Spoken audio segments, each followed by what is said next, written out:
नमस्कार दोस्तों, उम्मीद करते हैं आप लोग अच्छे होंगे।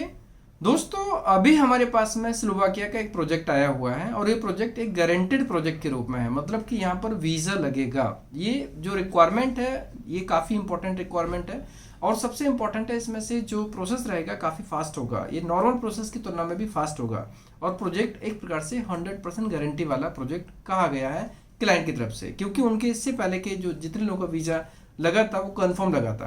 तो यहाँ पर सबसे इंपॉर्टेंट है कि इसमें पेमेंट प्रोसेस भी काफ़ी फ्लेक्सिबल है, लोगों के लिए काफ़ी सपोर्टिव है एंड सबसे इंपॉर्टेंट है कि इसमें गारंटेड वर्ड यूज किया उन्होंने। मतलब कि यहाँ पर क्लाइंट की तरफ से आश्वासन है कि वीज़ा 100% लगेगा। अगर बाई चांस किसी बंदे का वीज़ा नहीं लगता तो उसका एक सिंगल रुपए का नुकसान नहीं होगा, ऐसा क्लाइंट की तरफ से हमें कहा गया। सेम चीज़ हमने आपको वीडियो के माध्यम से शेयर किया है। दोस्तों, रिक्वायरमेंट है स्लोवाकिया के लिए। स्लोवाकिया में हमें टोटल रिक्वायरमेंट देखा जाए तो 10 लोग की रिक्वायरमेंट है। वैसे तो एक बार ये शुरू होगा तो शायद हमें 10 लोगों की रिक्वायरमेंट शायद हर एक महीने 2 महीने में रिक्वायरमेंट पड़ती रहेगी, क्योंकि क्लाइंट काफ़ी पोटेंशियल है। लेकिन शुरू में हम 10 लोग लेंगे। 10 लोगों की रिक्वायरमेंट है। मेल कैंडिडेट, फीमेल भी कर सकते हैं लेकिन शायद फीमेल उतनी इंटरेस्टेड ना हो। मेल कैंडिडेट 20 साल से लेकर 45 साल के बीच में एज होना चाहिए। 20 से 45 ईयर्स तक के लोग इसमें अप्लाई कर सकते हैं। मेडिकली फिट होना चाहिए, फिजिकल फिट होना चाहिए। पासपोर्ट में 2 साल की वैलिडिटी होना चाहिए। ऑब्वियसली बेसिक क्राइटेरिया जो यूरोप के लिए होते हैं वो सब होना चाहिए। जैसे पीसीसी की रिक्वायरमेंट होगी, यहाँ पर मेडिकल की रिक्वायरमेंट होगी। कोई भी कैंडिडेट जो प्रोसेस करेगा उसको बैंक बैलेंस भी मेंटेन करना पड़ेगा 2.5 से 3 लाख के बीच में। तो ये रिक्वायरमेंट काफ़ी सिंपल है, सिमिलर है जो बाकी और भी यूरोपियन कंट्री की प्रोसेस होती है। कोई भी कैंडिडेट जो इंटरेस्टेड है इसमें अप्लाई कर सकते हैं। इसमें सैलरी होगी वो 750 से लेकर 800 यूरो के बीच में सैलरी होगी। और यहाँ पर सबसे इंपॉर्टेंट है कि वीज़ा की जो गारंटी दे रहे हैं क्लाइंट एम्प्लॉयर, वो एक इंपॉर्टेंट पॉइंट है। मतलब कि जो प्रोसेस रहेगा प्रोसेस में क्लाइंट अपना 100% पुट करेगा, नॉर्मल प्रोसेस की तरह नहीं करेगा। अगर अपॉइंटमेंट में कहीं इशू होता तो उसमें भी क्लाइंट पूरी हेल्प करेंगे। इसलिए रिक्वायरमेंट हमें काफ़ी अच्छी लगी और हमने इसलिए इस पर फोकस किया। वैसे देखा जाए हमारे पास में 6 कंट्री का काम है, लेकिन उसमें से हमने सबसे ज़्यादा फोकस किया लिथुआनिया के ऊपर। लिथुआनिया काम सबसे सॉलिड काम रहा, जिसमें से उसका जो रिजल्ट आएगा फरवरी से वो सबके लिए बहुत शानदार होगा। सब लोगों को ये एक प्रकार से इंपॉर्टेंट इन्फॉर्मेशन रहेगी, क्योंकि जब फरवरी से वीज़ा लगना चालू होगा वो सबके लिए एक प्रकार से मोटिवेशन का फैक्टर रहेगा, मोटिवेशन का काम करेगा। क्योंकि बहुत लंबे समय से, जब 2023 में पोलैंड के वीएफएस नहीं था तो वीज़ा काफ़ी लंबे समय से नहीं लग रहा था, लेकिन अभी जो वीज़ा लगना शुरू होगा वो रेगुलर हो जाएगा। मतलब कि फरवरी ऑनवर्ड आपको यहाँ पर आपको हर कंट्री के जो हम काम कर रहे हैं ना उनका वीज़ा लगना शुरू हो जाएगा, चाहे ग्रीस हो, लिथुआनिया हो, पोलैंड हो।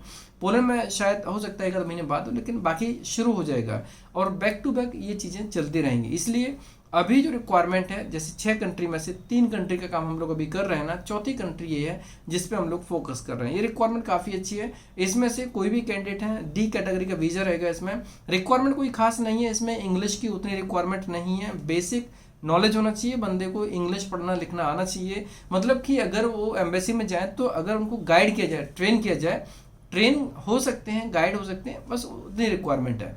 यहाँ पर कोई स्पोकन इंग्लिश एक्सीलेंट होने की आवश्यकता नहीं है। अगर कुछ भी उनको गाइड किया जाए, अपने बारे में बताना, कहाँ जा रहा है, कैसे जा रहा है, वो हम उनको प्रॉपर गाइड करते हैं। दोस्तों, यहाँ पर इंटरव्यू नहीं होता है, लेकिन पॉइंट क्या होता है, हम लोग जब भी कोई किसी से पूछ लेता है हम उसको इंटरव्यू मान लेते हैं। जैसे मान लीजिए अगर आपको डॉक्यूमेंट देख के हमने भेजा आपको एप्लीकेशन के लिए, तो जब आप एप्लीकेशन के लिए वहाँ पर जाते हैं ना, वहाँ पर पहुँचने के बाद जब आपने एप्लीकेशन किया तो उस टाइम पर कभी कभी हो सकता है कि वो क्वेरी कर सकते हैं। अगर क्वेरी की तो उस टाइम पर उस क्वेरी को आप इंटरव्यू नहीं कह सकते हैं, क्योंकि इंटरव्यू जब होता है तो इंटरव्यू आपकी डिटेल में जाया जाता है। इंटरव्यू मतलब इंटरव्यू, किसी को इंटरव्यू करना, किसी को आंतरिक देखना, किसी को उसके बारे में समझना, वो इंटरव्यू होता है। लेकिन आपने जो डॉक्यूमेंट दिया उसके बारे में वेरिफिकेशन करना हो, रिलेवेंसी चेक करना हो, एक प्रकार से थोड़ा साइकोलॉजिकल क्वेश्चन पुट करना हो कि जो भी बंदा सामने है वो सही बोल रहा है, गलत बोल रहा है, जो डॉक्यूमेंट दिए वो सही है, गलत है, सही पर्पस से हैं, गलत पर्पस से हैं। इसीलिए अलग अलग रीजन्स होते हैं रिफ्यूजल्स के। उसमें से इंटेंशन वाला सबसे बड़ा रीजन होता है और ये लगभग हर कंट्री में कॉमन होता है।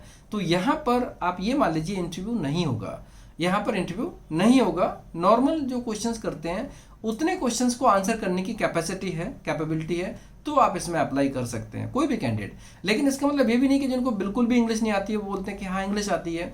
अगर किसी को सिर्फ वाटर, टी बोलना आता है, कोल्ड ड्रिंक बोलना आता है, नॉर्मल चीज़ें बोलनी आती हैं, एयरपोर्ट बोलना आता है, इमिग्रेशन नहीं, इतने पे काम नहीं होगा। आपको अपने बारे में बेसिक बताना, जो लिखा है उसको प्रॉपर पढ़ लेना, पढ़ने के बाद में समझ लेना। फ्लुएंसी नहीं होगी चलेगा, लेकिन बात करना इंपॉर्टेंट है, आप बोल पाए ये इंपॉर्टेंट है। अगर आपसे किसी ने कुछ कहा और आप कुछ का कुछ और बोल रहे हैं तो ये फिर नहीं रहेगा। यहाँ पर मतलब इंटरव्यू नहीं है इसका मतलब कि वहाँ पर कुछ भी नहीं है, ऐसा नहीं है। यहाँ पर जो रिक्वायरमेंट है, रिक्वायरमेंट में बेसिक चीज़ है कि कैंडिडेट को इंग्लिश का नॉलेज होना चाहिए। मैंने नहीं कहा कि इसमें स्पोकन इंग्लिश होना चाहिए, एक्सीलेंट होना चाहिए, नहीं, बेसिक होना चाहिए। उसका पर्पज मैंने आपको बता दिया। डी कैटेगरी का वीजा इंटरव्यू नहीं होगा और क्लाइंट की तरफ से भी इंटरव्यू नहीं होगा, लेकिन क्लाइंट की तरफ से भी ये गाइडलाइंस है कि कैंडिडेट को बेसिक इंग्लिश आना बहुत ज़रूरी है। यहाँ पर 3 ही इंपॉर्टेंट चीज़ें होती हैं, एक तो बेसिक इंग्लिश आना चाहिए, दूसरा उनके पास में पासपोर्ट 2 साल की वैलिडिटी वाला होना चाहिए, तीसरा पीसीसी क्लियर होना चाहिए। यही बेसिक रिक्वायरमेंट्स हैं। बाकी तो चीज़ें एडिशनल जो होती हैं, जैसे मेडिकल की बात करते हैं या फिर बैंक बैलेंस की बात करते हैं, रिक्वायरमेंट वो भी इंपॉर्टेंट ही, नो डाउट, लेकिन ये 3 सबसे इंपॉर्टेंट है। इनमें से 3 में से कोई भी अगर एक चीज़ नहीं है तो कैंडिडेट को अप्लाई नहीं करना होगा। ये बहुत इंपॉर्टेंट है, क्योंकि अगर इन तीनों चीज़ों में से कोई भी चीज़ कम पड़ रही है तो अप्लाई नहीं कर पाएंगे।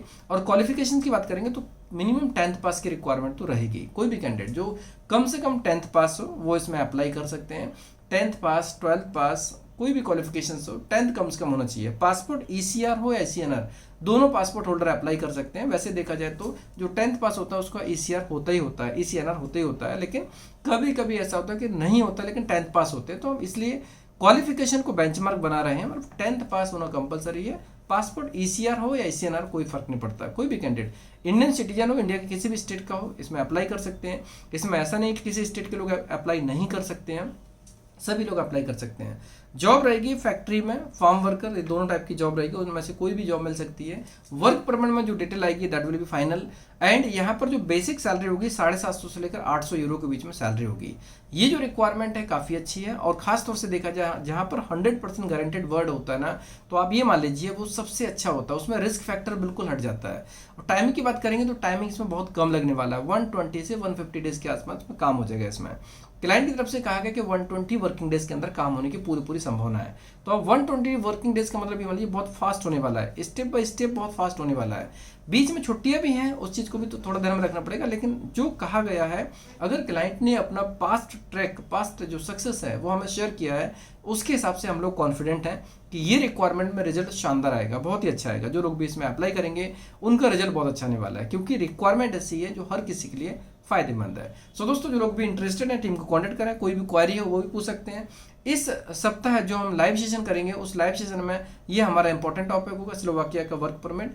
और यहाँ पर जो रिक्वायरमेंट है, अभी 10 लोगों की रिक्वायरमेंट है, और 10 लोगों में से जो लोग भी इंटरेस्टेड होंगे, जो पहले अप्लाई करेंगे, ऑब्वियसली इसमें अप्लाई हो जाएंगे।